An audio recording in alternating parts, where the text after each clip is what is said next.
doing sort of hardware, software, co-design. That's the phrase that we use, right? When you program the physical world, that stuff is just hard. And for us, it gives us purpose.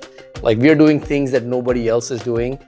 Our customers are naturally risk averse and conservative, but the payoff is high at the end of the day in terms of your contribution to society, upon the impact that you made. Not very many people are doing what we are doing, and if we didn't do this, nobody else would. So we think of ourselves as solving an important problem, and we'll build a successful company while we are at it, but it's just it's going to take time. Hi, wherever you're watching this, I hope you're doing well. Welcome to Startup Fridays, conversations with accomplished entrepreneurs and VC investors.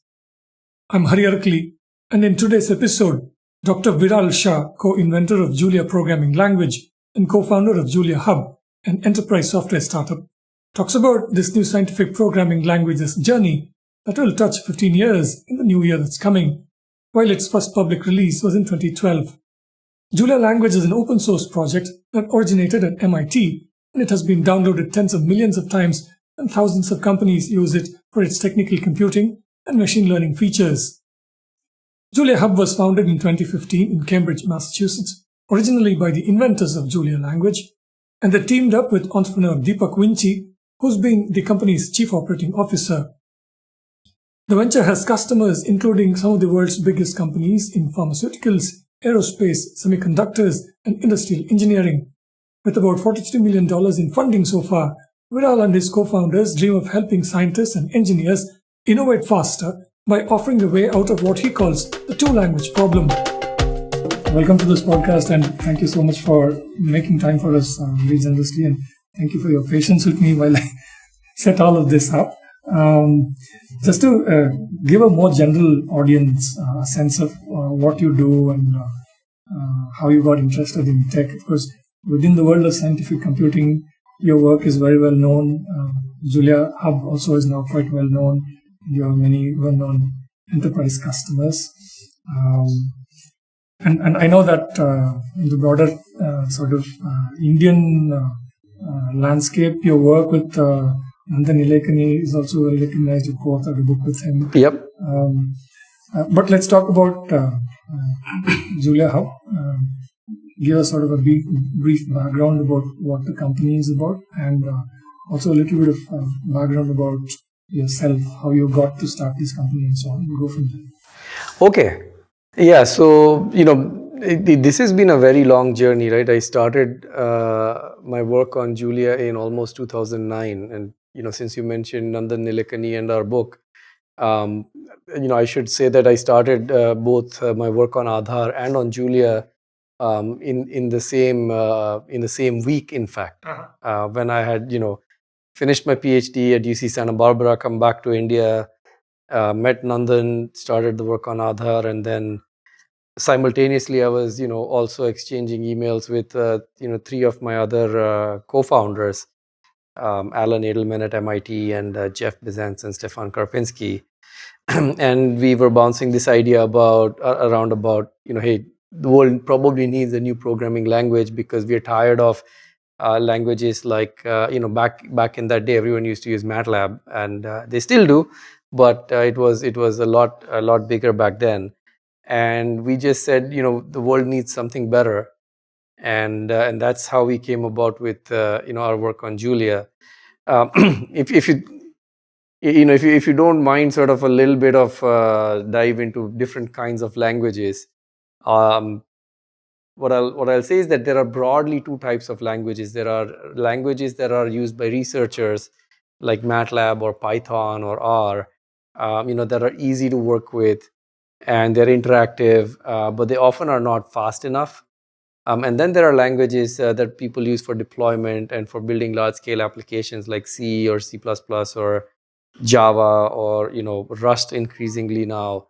And sometimes people call these things as system languages. And you always had to pick one or the other. You had to either pick the ease of use, or you had to pick performance and deployment.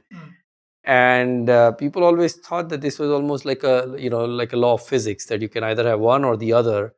And Julia was the first language that actually said, no, you can have the ease of use of some of these scripting languages, but also have the performance of these systems languages. And that's how we started our work on Julia, because the world kept telling us that this is not possible. And we said, you know what, like we actually want to go ahead and build this out and see where it goes. Yeah. I was listening to, I mean, by way of some homework, some of your earlier interviews and so on, trying to understand your work a little bit to the extent that I could. And I came across this particular point where you spoke about how when you started, or even through your PhD work, something of a frustration with the way what you call numerical computing was happening. Can you give us a layman's sense of what the significance was back then? Yes, and this, so when numerical computing is, broadly, what computers are very good at crunching numbers, right? And a lot of the technical applications, so if you think of like all the different kinds of applications that people build, right? You people build smartphone applications, they build websites, web development, they build AI applications, and they build scientific applications. In fact, if you trace through the history of computing, computers were used for some of the first applications that computers were built for were actually scientific in nature, right? For example, calculating ballistics of projectiles, in the Navy, and so if I fire a projectile over a long distance, what are all the different forces that act upon it, and where will it land, right? These were some of the first uses that computers were put to. Or and then like in astronomy, right, like figuring out the tidal patterns and all these things. And so a lot of the real world tends to be physical, right? And you're modeling physics or chemistry or some kind of mathematical concept. And so mathematical computing, often called numerical computing, often now popularized through machine learning, is essentially sort of people doing lots, millions, well, I guess not millions, but trillions of floating point operations in order to either predict a physical phenomena or or use Chat GPT to predict the next word in the response that you get from the bots. And that's what sort of this entire field is about, right? So Julia focuses a lot on technical computing, which could be numerical, scientific, AI, machine learning, call it whatever name you want. And that's what we focus on. And this is sort of the frustration that I was talking about, right? That so we came up with this phrase. It's called solving the two language problem. So often you had to sort of prototype your ideas in an easy language and then rewrite them in a different language. So you prototype it in, say, MATLAB or Python, you rewrite it in C to get performance. And that just, if you think about it, right, it's wasted effort, like writing the same program twice.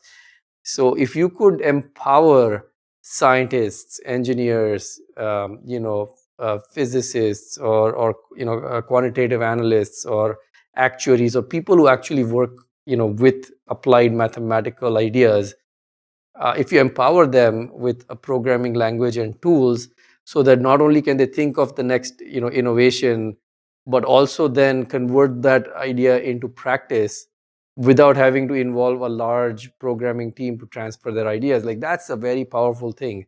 And that's what sort of accelerates the pace of innovation, right? So if I'm designing a new battery, if I'm designing a new rocket engine, if I'm designing the next self-driving car, empowering the engineers themselves, right, who are building the physical hardware, to also be able to write the software that will control it, is sort of like game changing.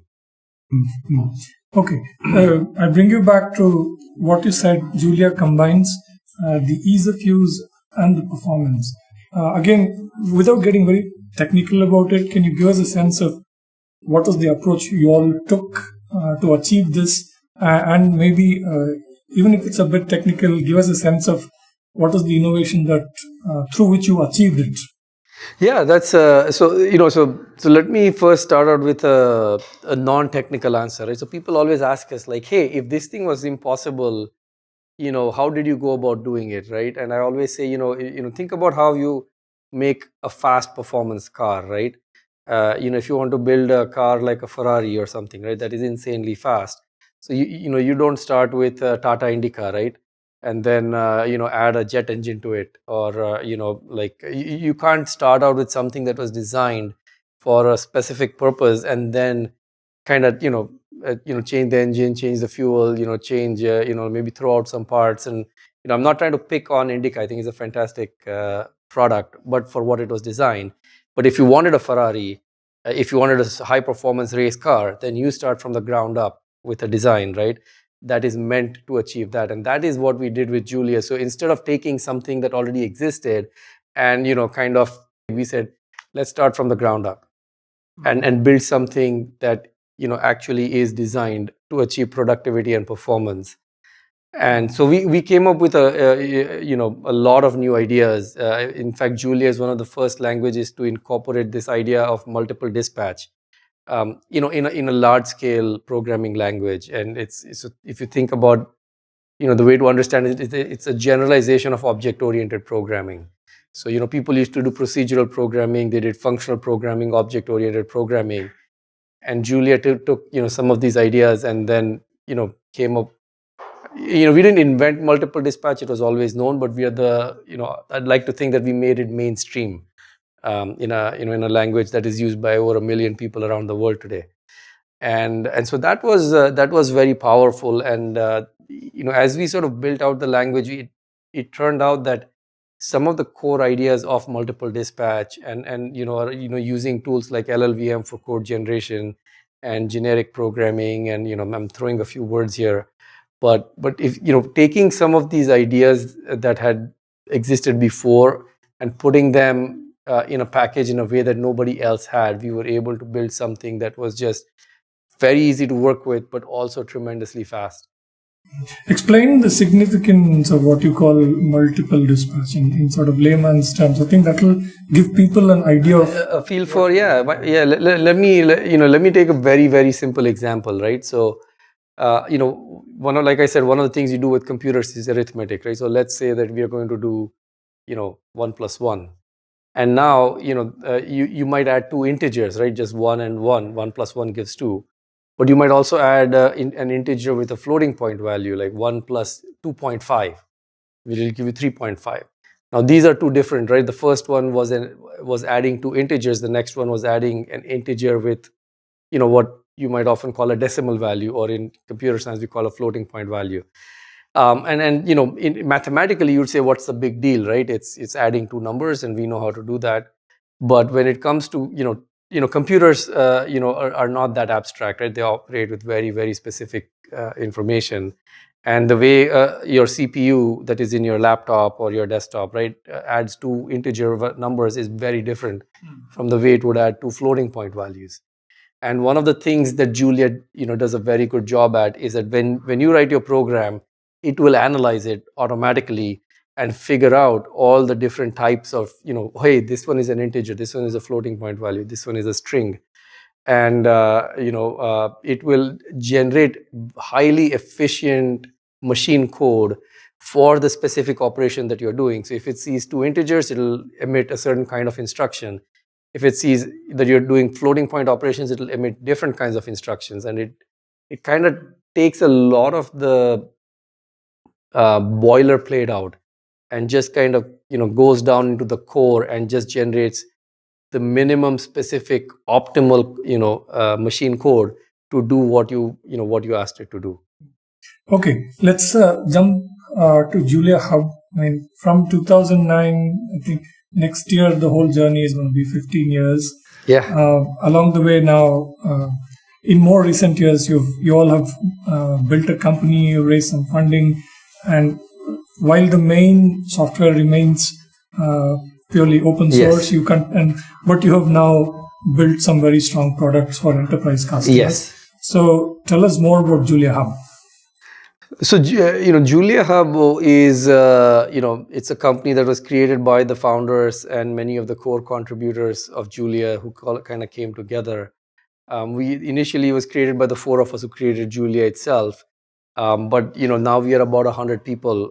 The company was formed in 2015, and our mission was basically to make it possible for everyone else to benefit from the superpowers that Julia has.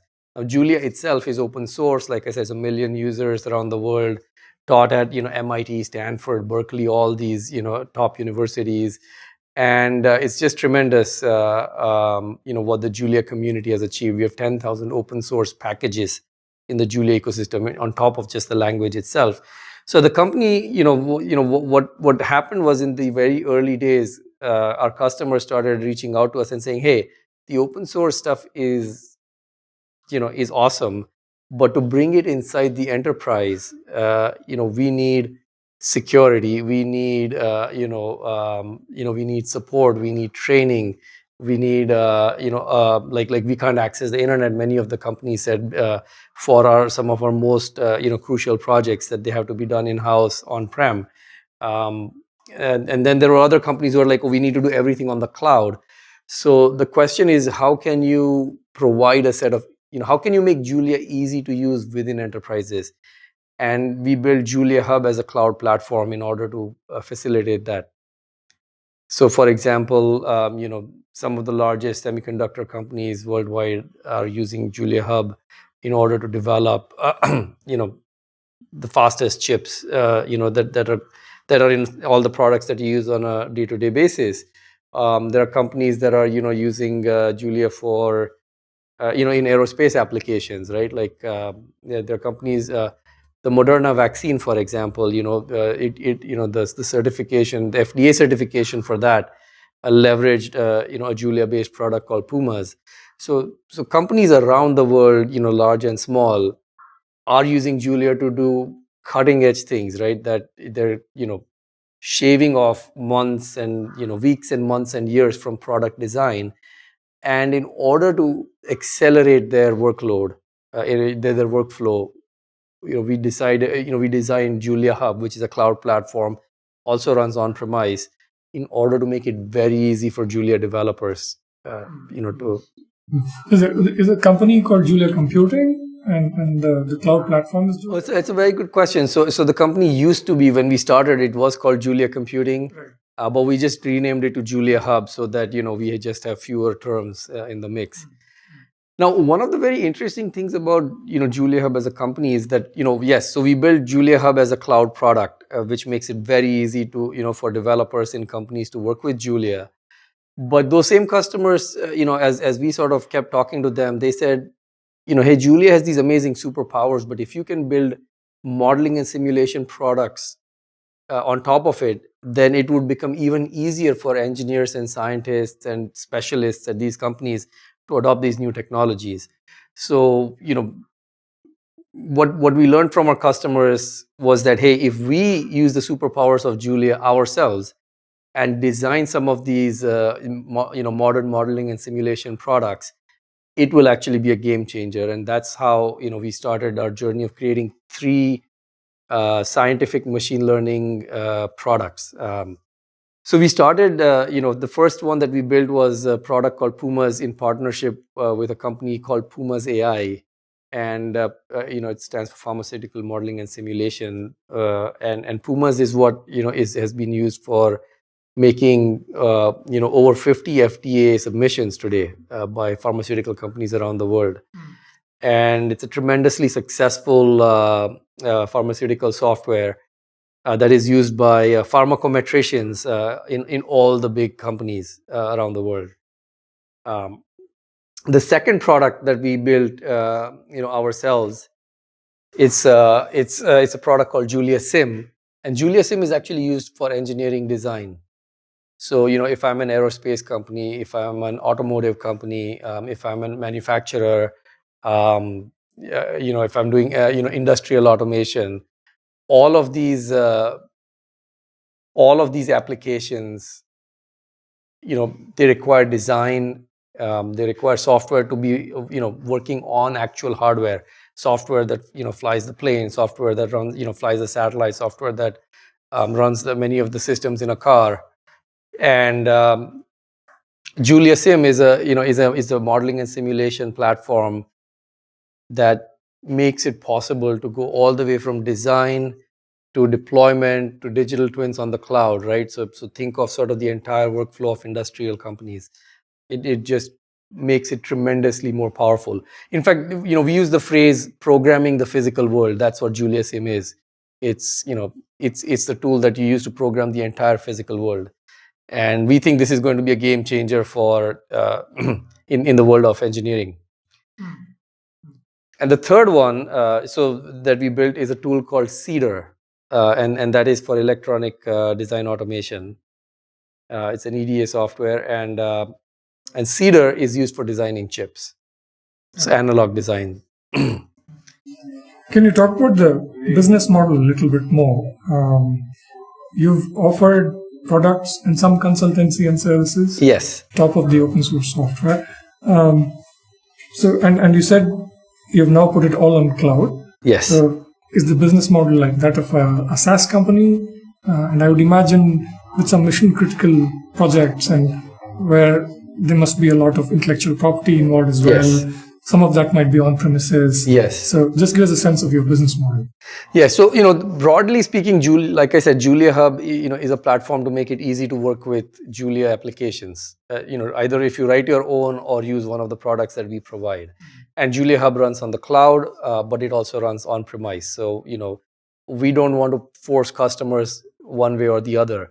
In fact, if you sort of reflect back on some of the conversation that we're having, right? Like the companies who are using Julia and some of our simulation products like Julia Sim and Cedar and Pumas, these applications are at the core of the company's crown jewels, right? They're not, it's not like, say, for example, an HR software or it's not a general purpose kind of software that every company uses. It's not like a database, for example, right? It is the core of what these companies use for designing their products. It's core to their existence in some sense, and as a result, many of them often want to keep that IP safeguarded and on premise. And while cloud is getting significantly more secure, and IT departments at companies are increasingly becoming comfortable with the idea of running more applications on the cloud, we have a long way to go. And a lot of government applications as well, which all run on premise. Mm-hmm. So one gets the sense that you're now at a point where you're looking at the proverbial hockey stick growth Yes. of a startup's Yes. journey.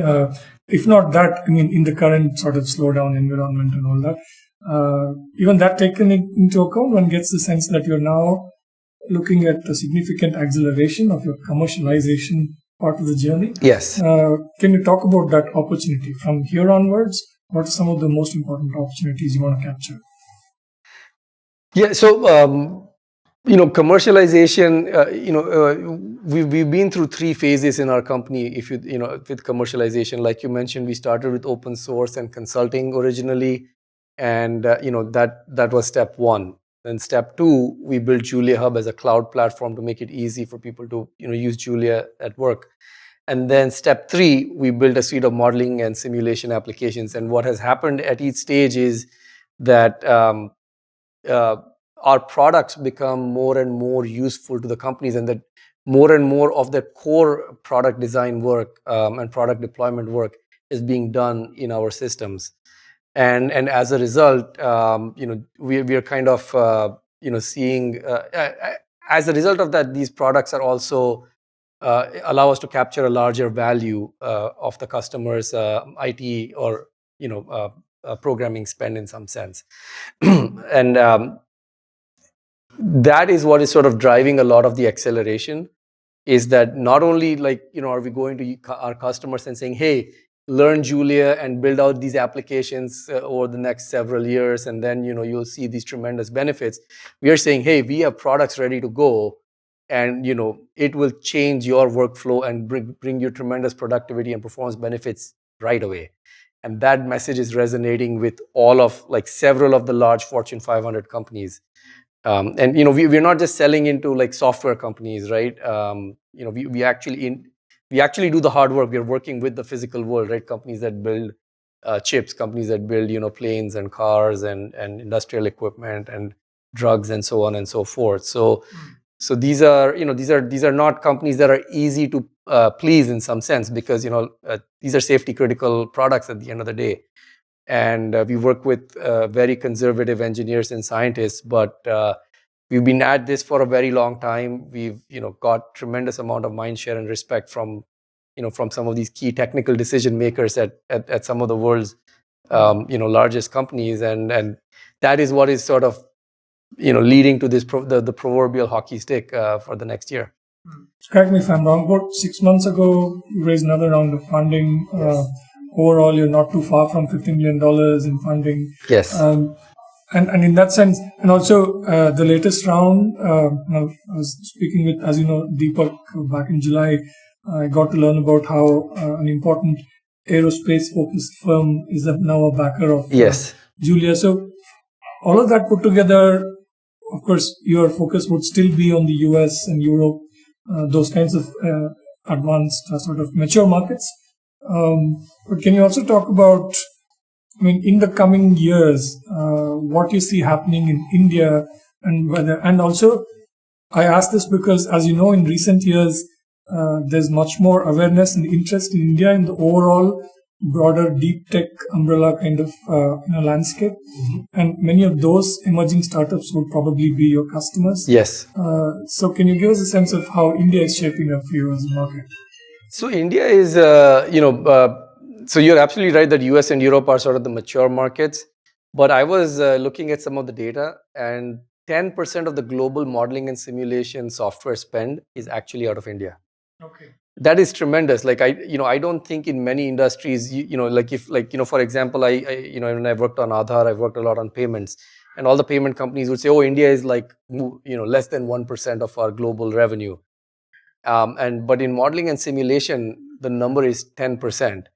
And a lot of it is, of course, product design that happens locally, right? Like your Tatas, Mahindras, and so on, who are actually, designing and building cars from scratch in India, and also have operations overseas. We have our own, aerospace industry, domestic, but also increasingly startups that are now selling abroad as well. We have, a large manufacturing base, and of course in India there is this focus on Make in India to bring even more manufacturing. There is an ongoing emphasis on local chip design, and so there is this tremendous movement towards building more products out of India itself. But also, we are service providers to a large part of the world. A lot of engineering design, right? Like Intel, for example, has a large chip development center right here in Bangalore. So does AMD, so does Nvidia, right? And so does Boeing and GE, and pick any name, right? So as service providers, to the rest of the world, but also as product designers locally, India has come a long way, and having sort of some of these technologies, being developed and built right here out of Bangalore. I think it's a pretty proud moment for all of us. So yeah, I would imagine all the what people call global capability centers in the industry, many of those would already be experimenting with Julia, and probably also using commercial versions and so on. So on the point of Make in India, one thing that I always want to learn more about whenever I get a chance to speak with someone like you who's straddling both the science and the business side of things, right? Especially in the US, but also deeply connected to the ecosystem in India. In the context of Make in India, and while generally everyone talks about how India is a software powerhouse and so on, if you look at a programming language like Julia, for example, and first of all, and I've heard you and others talk about how that itself is a, sort of basically you get into it thinking that you're going to fail, because from what I understand from your previous comments is that a programming language becoming successful is pretty rare and takes a decade and so on. So that's one thing. And then there's this whole sort of generative AI revolution that's happened, and large language models. what I'm sort of aiming at is if you take these kinds of software, which are very fundamental, really inventive, Yeah. one doesn't seem to find a lot of that happening in India yet. I'm just wondering Yeah. if you have any views on that. It is true that, for example, if you look at this the space of LLMs, right, like a lot of the work was done at Google and OpenAI and Meta, out of actually Silicon Valley, not even other parts of the US. Very broadly speaking, I'm over generalizing here, um, but definitely not out of India, right? Now there are some tremendous startups that have been formed in India that are going to sort of build on top of these LLM technologies, and maybe even make fundamental improvements to those models. But you're right that that innovation did not come out of India, and it's I think we have a long way to go. I mean, I don't think but LLMs aside, right? Let's say, looking at some of the work that we've done with Julia, right? Like I created, at least all my contributions on Julia have been out of Bangalore initially, like for the first 10 years of our existence. And we have a fantastic team in Bangalore. We have a fantastic set of students that have worked with us over the years, and Julia is one of those um, crucial technologies which has a significant contribution from India, not just a sort of add-on contribution, but a core contribution. So I think it's definitely possible, and but we just need more of it, right? We just need more of an ecosystem, more venture funding, more startup funding, more risk taking, better education in our colleges. Like everything's available on the internet now, right? So I would just think it's a journey, and like all of what we're speaking now, none of it existed 20 years ago. 20 years ago, we were always sort of seen as the service providers to the rest of the world. Whether it was in engineering services or whether it was software design or Y2K or whatnot. And today, I mean, we have a tremendous product portfolio that is built in India. And going forward, I would only imagine that we'll get better at it. And I think LLMs are just one thing. I think they're on everyone's minds today. It is kind of fascinating to type stuff into ChatGPT and have it give you answers, hallucinated or otherwise. But everyone's using them today, right? And everyone's kind of figuring out where those boundaries are. But um, I think it's a question we should ask ourselves in India, that hey, what could we have done, right? Like, why did it not happen out of India? But do you see, even if it's sort of very nascent, do you see that transition happening in India where people like you and other scientists, and what I said holds true for other areas as well, right? Whether it is basic research in drug development or battery chemistry or as a cell chemistry, take any area.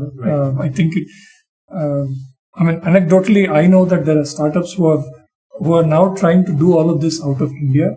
I'm just wondering if you see this transition happening where... Absolutely. Absolutely, the transition is happening, and it won't happen overnight, right? Because if you think about, like, if you're a cell designer, if you're making a new battery chemistry or a new kind of cell, finally you need an ecosystem in which you would sell that into, right? And the Indian ecosystem is not as big as what you have in the US and Europe today, right? So it's interlinked, right? It finally boils down to, as India, what's our GDP? What's our GDP growth? Where is it coming from?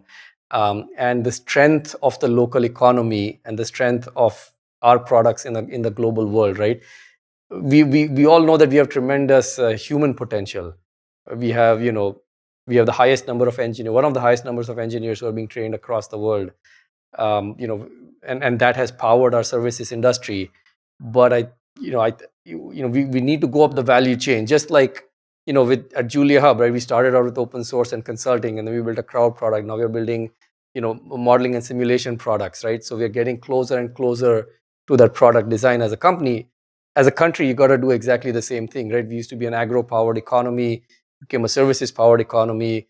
You're increasingly becoming a product powered economy. And as that economy grows, instead of 2 car manufacturers, like maybe, if you have 10, then people designing batteries, will be able to sort of find more capital, find more talent, find more customers, and make it all work. Um, and you're seeing the same with with our aerospace industry, right? It used to be all government led and government run, and now there's a tremendous expansion in the private sector, and uh, I think it's on the right path, but as policymakers, if we were policymakers, the question we should ask is, what can we do to accelerate it? And there you can always do things, you can always make things better, right? Mm-hmm. For you at Julia Hub, the company, what would you say at this juncture are your top challenges? Top challenges at Julia. So, the challenges for something. So what we build, at the end of the day, if I talk about these modeling and simulation products, right? Like our customers are using these products, as sort of a core part of their own product design, right? And because a lot of these applications are safety critical, there is a lot of resistance to change. So it is, it's the exact opposite of ChatGPT, our business, right? ChatGPT burst out onto the scene day one. It's hallucinating, it's providing wrong answers, but hey, it's not safety critical, right? You're chatting with it, you can kind of look at its responses and decide for yourself, like, hey, does this make sense? Maybe it doesn't. Let me follow up, let me research a little bit more, right? But at the end of the day, it's like the perfect hockey stick product, right? Like, I don't know how many products have seen faster adoption than ChatGPT today. But that's not how you would design an aircraft, right? That's not how you design a nuclear reactor. That's not how you design a new drug. And these things are hard in the physical world. I mean, and writing software that core, doing sort of hardware software co-design, that's the phrase that we use, right? When you program the physical world, that stuff is just hard. And for us, it gives us purpose. Like, we're doing things that nobody else is doing. Our customers are naturally risk averse and conservative, but the payoff is high at the end of the day in terms of your contribution to society, upon the impact that you made. Not very many people are doing what we are doing, and if we didn't do this, nobody else would. So we think of ourselves as solving an important problem, and we'll build a successful company while we are at it, but it's just it's going to take time.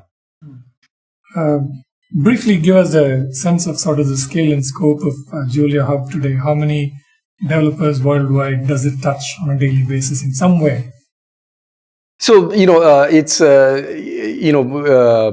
Julia, like I said, Julia is used by over 1 million developers worldwide. There's 10,000 open source packages that are out there. So it's we've seen downloads from over 10,000 companies and over 2,000 universities around the world, and this data is actually old.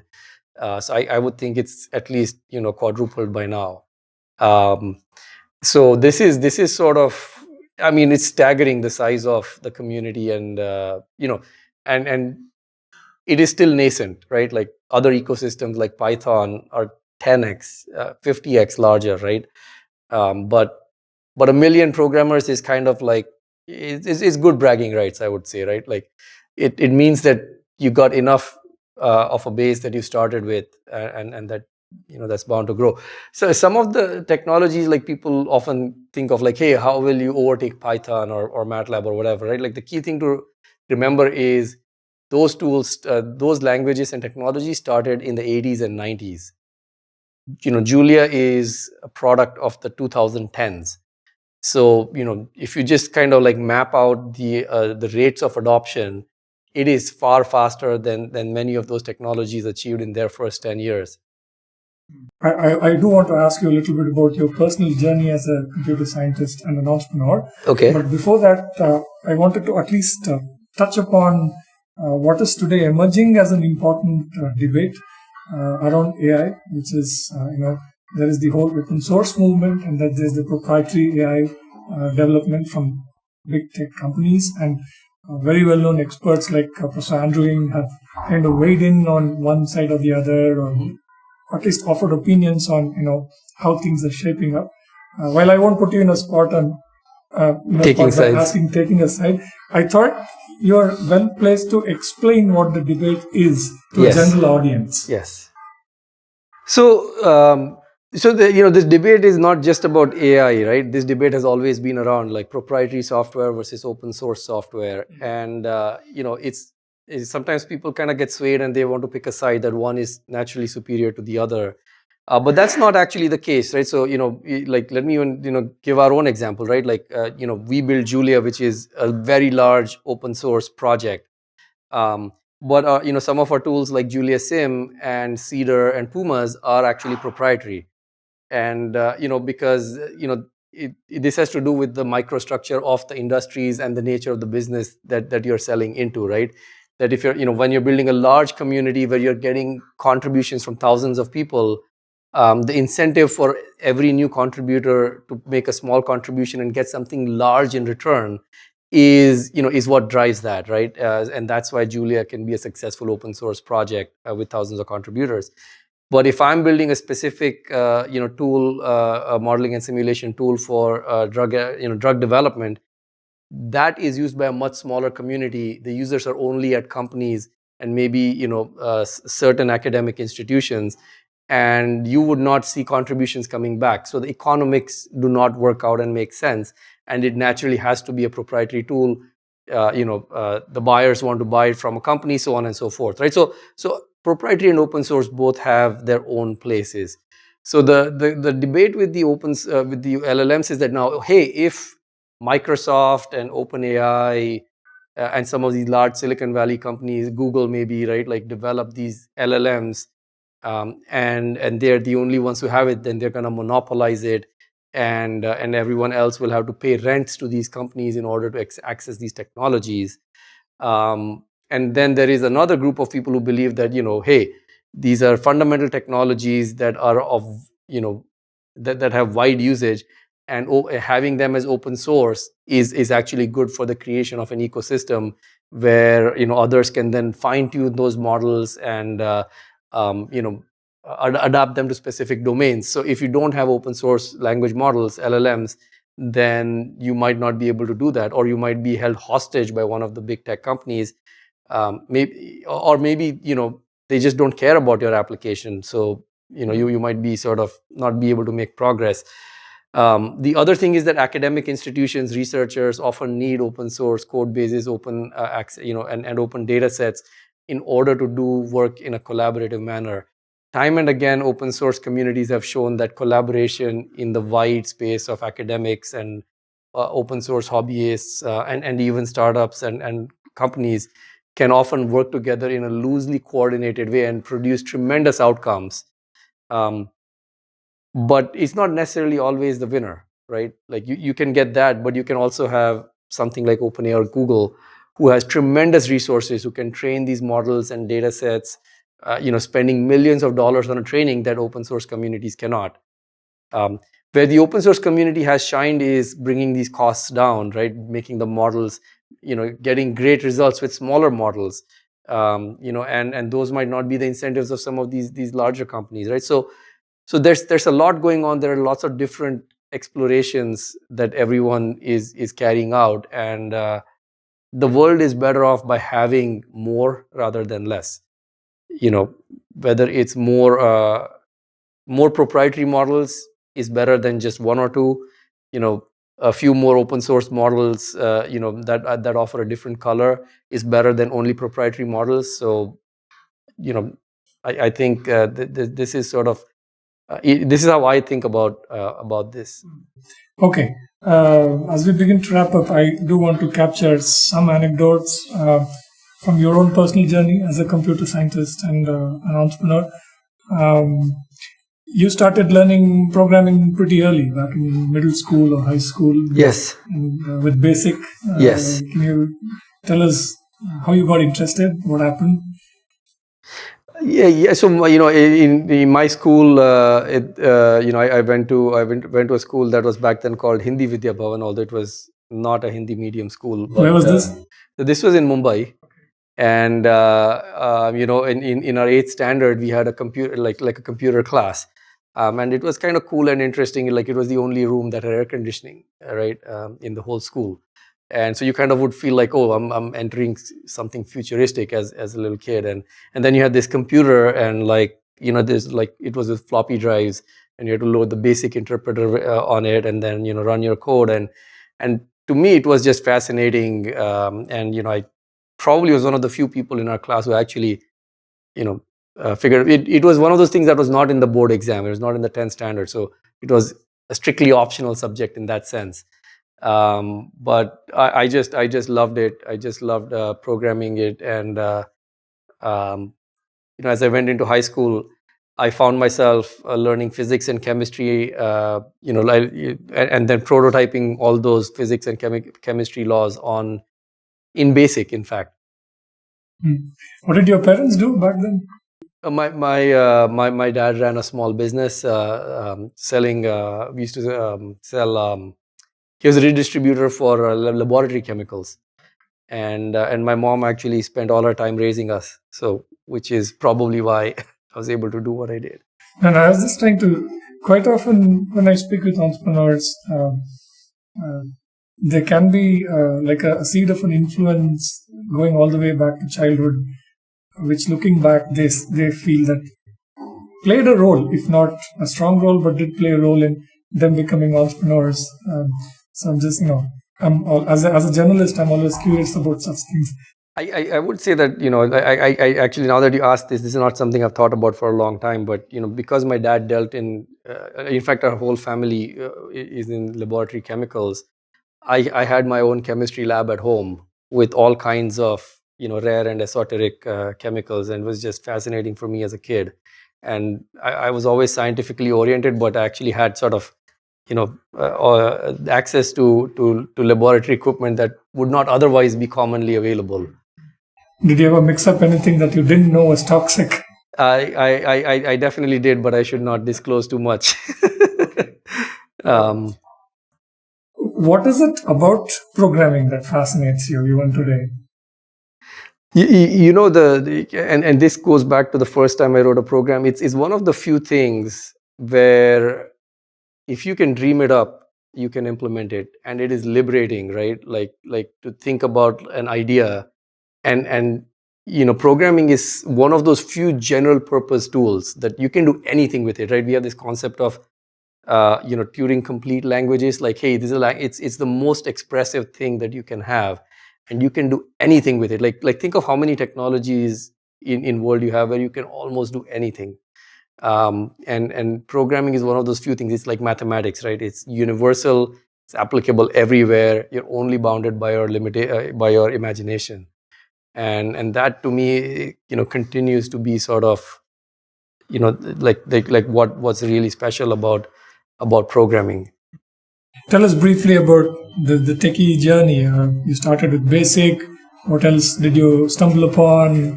Where did that take you? I started with BASIC.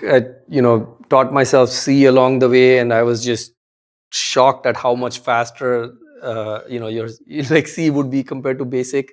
It was just mind blowing. But it would also take a lot more time to write the same program, as I learned. And Julia, in some sense, it solves that. Like having the ease of use and the performance in the same package. Like it goes back all the way, right, to every programmer's journey. Over time, I've had the opportunity of having several mentors who have been influential.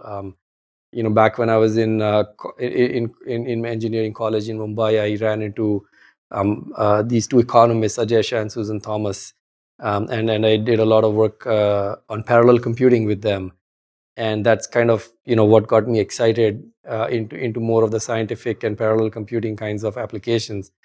Went from a PhD then to UC Santa Barbara, and my advisor John Gilbert was one of the he was very deeply sort of part of the MATLAB ecosystem, and he so he's a tremendous mentor and guide for me, and I learned MATLAB from him, and my thesis was about building a parallel MATLAB like language at that point.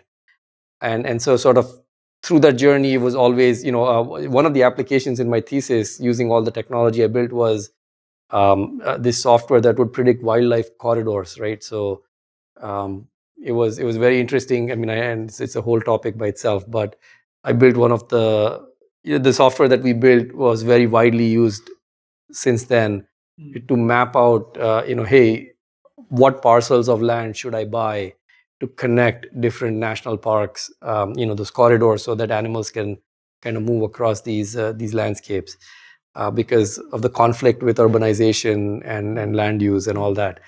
And it turned out to be a computationally very challenging problem, and we came up with a very innovative solution. So I was always sort of excited about scientific applications and scientific software. That was what I did for my PhD. And then after my PhD, I connected up with my co-founders, and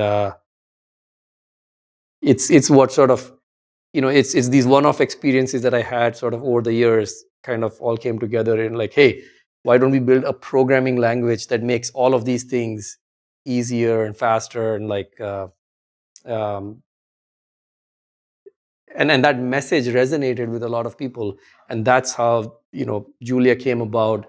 And then some of the first early contributors and users came along, and this is the part that is rare, right? Because of course not many people can build programming languages, but of the people who build programming languages, very few actually make it out and are impactful in the real world. Because it's one thing to sort of build something interesting and cute, and that explores new ideas, and it's a different thing for the world to then come in and say, hey, this is actually interesting, and it changes the way I'm thinking about things or doing things, and it's a tremendous value over what came before.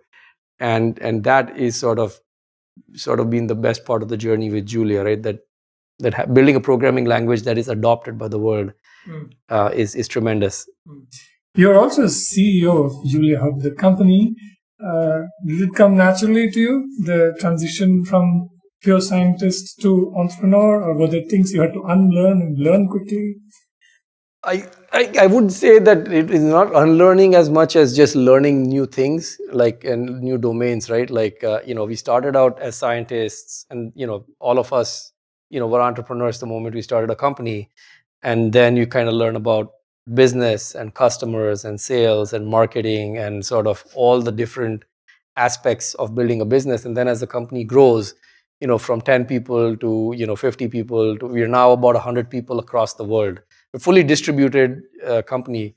We have an office, we are here in Bangalore, and we have an office in Boston as well. But otherwise, almost, I would say, more than half the company is actually remote.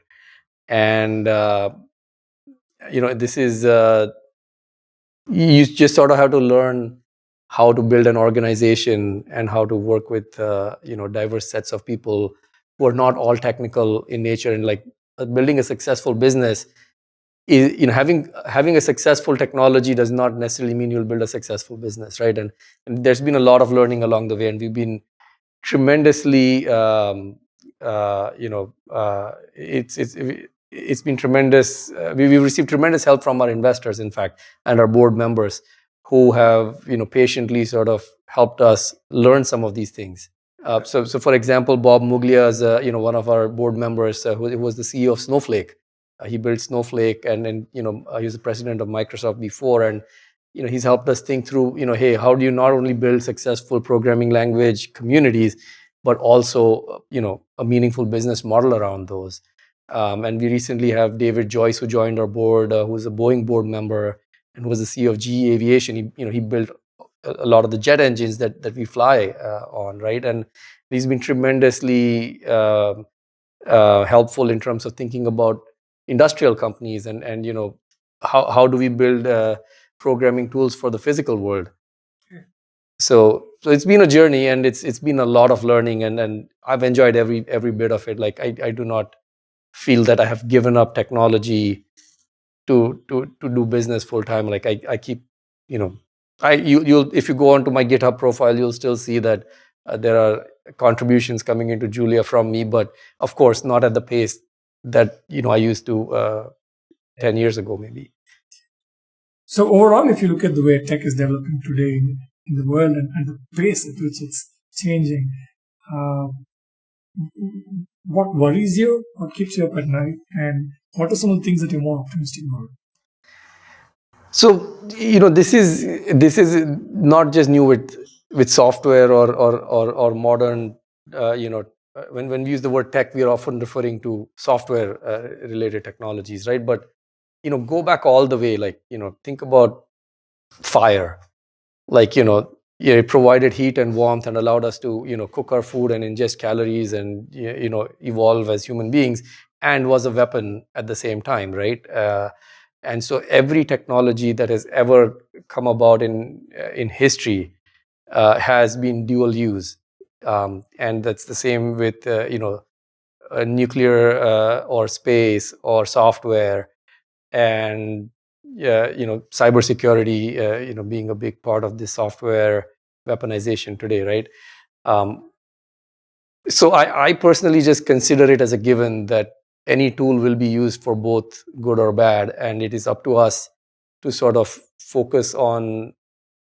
To me, what gives me optimism is that modern democracies, right? And you know like India, one of the world's largest democracies, right? Or like the United States, or some of the European countries, right? A lot of these places have democratic guardrails that kind of keep technology in service for the good of society, and it's up to us as voters or as participants in these democratic processes to ensure that we regulate lightly but meaningfully, and channel technology for for useful purposes that actually help us all, as opposed to destructive uses. But they'll always exist, and you know look at us, right? Like at India, we have to not only you know and it maybe goes back to my work on Aadhaar, right? Like, not only do we need to uplift our country and our economy and meet the aspirations of 1 billion people, but at the same time we also need to maintain a strong modern armed forces and a military, right? And the same technologies in both domains need to exist, and there's you just have to embrace the good and the bad, and kind of make sure that you have good decision making and good politicians and good policies and an engaged population, which will finally be an educated population. That's your best hope. I suppose the biggest difference that seems to be emerging now, I mean, based on what the Aam Aadmi or the layperson can figure out based on what the experts are saying, is that for the first time, there is the fear that the tech can develop a mind of its own. And sometimes there's also, when there is a media frenzy, can also get this fear that tech getting a mind of its own is almost imminent. Again, I won't put you in the spot by asking you to take a side, but I'm curious about how you think about this if you wore your scientist's hat, how you'd approach it if you wore your entrepreneur's cap. I think whether it becomes sentient or has the mind of its own is a very subjective question, and like, yeah, I think it's I mean, I think that's a very sort of complex debate, and but let's look at the things that are absolutely true and facts, right? That some of these technologies have matured in ways that we could not imagine, and faster than we've imagined, right? And they will continue doing that, whether they become whether they develop a mind of their own is actually immaterial in some sense. It's the capabilities that are being developed along the way, and the impact that they're having on our economy, um, is already a tremendous change in society, right? And I think that is just going to kind of keep on happening, and there's no stopping. Yeah, that's both exciting and scary, I would say. But that's what happened. I mean, again, like, I like to like think of the steam engine, right? Like the think it was the Queen back then who was asked about what her thoughts were about the steam engine. She was like, this is going to sort of put a lot of people out of jobs if machines can do the work that people used to do. And we've had this question come up over and over and over again. And there is a group of people who now believe that, maybe AI is making so many changes so fast that we don't have time to adjust. But I think we said those same things, in the past as well. And I think human beings are much more complex and much more innovative and creative. And yes, there will be new tools and there will be upheavals and reorganization of society, and we'll have to learn to cope with it. But I'm not pessimistic. If maybe that's the crux of your question here, right? That I'm not pessimistic. I'm actually optimistic. Excellent. Dr. Viral Shah, thank you so much for your time, and you made time for me very generously on a work day. Definitely hope to keep the conversation going. Thank you so much. Thanks, Hari. That's it for this conversation.